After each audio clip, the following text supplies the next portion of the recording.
is, do you have the evidence or are you fishing for the evidence? And that's a question not only for you, but for every single impeachment process. Not with ferreting out all the evidence, but simply determining whether there was probable cause to proceed with the case. You still don't know what you'll see.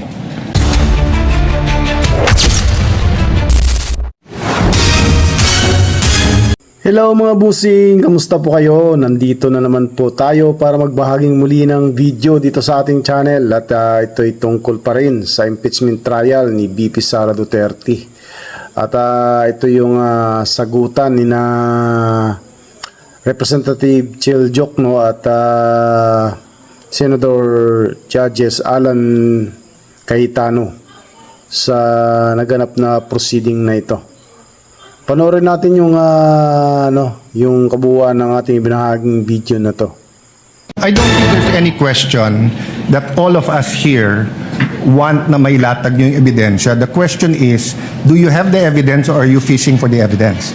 And that's a question not only for you, but for every single impeachment process, not only the umabot dito, because myself, Senator Subiri, Senator Chis Escudero, then later on Senator Villanueva, has been in the House many times during impeachments of presidents and chief justices, no? But the reason I ask between evidence and proof is because if you have the evidence, you want the opportunity, diba, to bring it here, show the relevancy, connect it to the crime, we admit it so that if it's true, then we can convict. The opposite sides na will either question, hindi admissible yan, or admissible pero walang relationship yan, etc. No? So what I'm saying is that if you're going to prove your case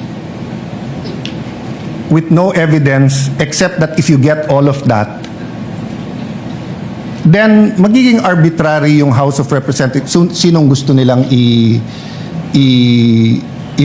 Because almost any public official who's been there for a long time, you will see discrepancies in their SALN because unang-una iba yung acquisition cost at iba yung current value at iba din yung deadline ng December 31, no? Which after this I'll ask the defense to answer, then I'll go into the AMLA, which is different from bank accounts, no? So if you're coming to the court with evidence already, but kinukuha mo yung subpoena na yan, di ba, to further prove your point, I don't think there'll be a question there. As Attorney Powa said kanina na kung yung BIR box na yan, alam natin yung laman, and dapat gamitin dito, they inallege nyo na. Pero kung hindi alam yung laman, are we fishing there if there's a tax evasion or wala? I don't know the answer. I'm asking you the question. You can answer it in any way you're comfortable in answering. If I may briefly narrate the procedure that the House might had to undergo for the articles to reach this honorable court. When the complaints were filed before the House of Representatives, the Committee on Justice was tasked not with conducting a trial, not with ferreting out all the evidence, but simply determining whether there was probable cause to proceed with the case. So hindi po namin hinanap yung kabuuan ng ebidensya dahil hindi po namin tungkulin yon. Yes. When we made the determination that there was sufficient probable cause to proceed with that case, then that is what we submitted in terms of the articles of impeachment that reached this honorable court. Ngayon, syempre po, just like a preliminary investigation conducted by a prosecutor, ang hawak lang po niyang ebidensya, ang titingnan lang po niya ay kung merong probable cause. Not all the evidence yet is before that prosecutor because wala pa pong trial.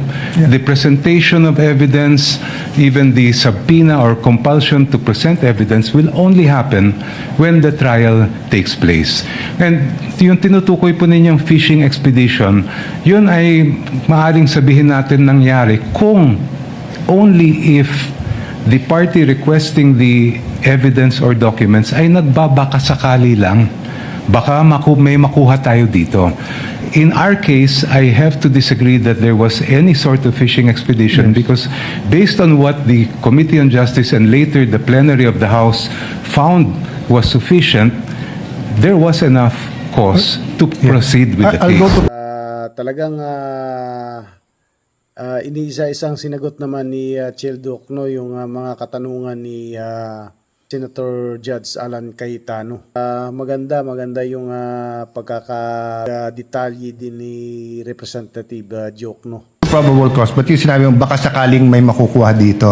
You said hindi ganon. So anong makukuha natin if we grant all the subpoenas you're requesting? The evidentiary facts, Your Honor, that were not yet hindi pa nakita ng House nung ang ginagawa lang po namin ay determinahin ang probable cause. So nagbabaka sakali din? Hindi po. No, kasi you said... Because there is basis for Yeah. requesting for the So what bank will you records. see? You still don't know what you'll see. We are basing the request for the bank records on the evidence and information provided by the Anti-Money Laundering Council, which appears to show that there were billions of pesos that went through the accounts Okay. of the Vice President during that Let's go period to of that time. with the permission of the defense then. I think you're listing down naman.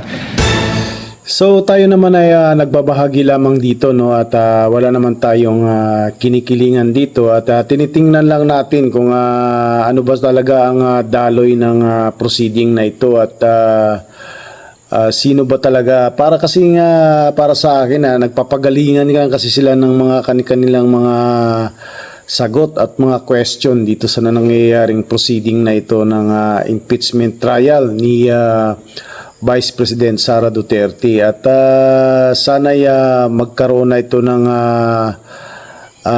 kabuluhan itong impeachment na to kasi alam natin na talagang gumagastos dito ang ating pamahalaan sa ginagawa nila itong trial na ito at ang daming mahirap lang magbigay ng mga pangit na pahayag sa kanila. Siyempre, kapag tayo kasi umiiwas tayong mag-criticize talaga ng mga leader natin kasi siyempre respeto na rin sa kanila dahil siyempre sila ang ating inaasahan na para maayos at patakbuhin nila ng maayos itong ating gobyerno.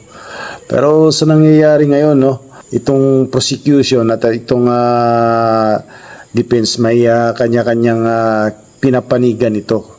At malinaw naman sa atin yan. At para po sa lahat ng ating mga taga-subaybay at manonood dito sa aking channel, sana'y patuloy niyong tangkilikin ang mga binabahagi natin ditong video. At suportahan niyo pa rin itong aking channel, ang Ex Osorio Executive News Channel. At maraming salamat sa patuloy niyong pagsuporta. Panoorin niyo po ang bawat ina-upload nating video at magbigay po kayo ng inyong komento, reaction o opinion. Masundan ninyo at updated po kayo sa bawat news na ating ibinabahagi dito. Hanggang sa muli po, marami pong salamat. Mabuhay po kayo and God bless po sa ating lahat.